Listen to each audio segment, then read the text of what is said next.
Three weird unspoken rules that I learned at McKinsey that I still live by today. Number one, when you send an email to a group of people, This creator unfortunately doesn't allow for stitching, but I needed to say something because her first tip on ranking emails from the most senior to least senior person is literally exactly the stupid stuff in investment banking that made me quit. And here are all the other stupid things I had to do as an investment banking analyst that make no sense.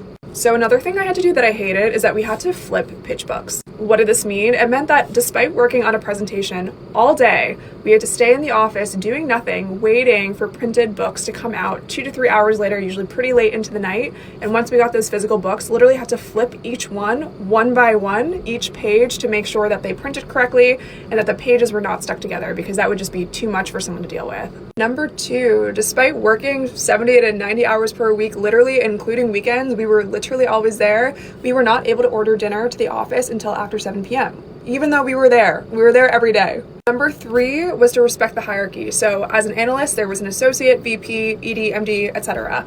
And if I, as the analyst, wanted to talk to my VP, for example, I couldn't.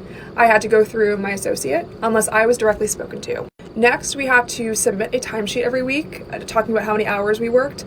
Working 60 to 75 hours, by the way, was considered low and meant that you were at high risk of getting a new project so that your average hours would be much more. And lastly was FaceTime culture. What this meant is that even if you had no work to do, say you were working up until 2 a.m. the night before and you have nothing to do the next morning, didn't matter. You were expected to be at your desk just because.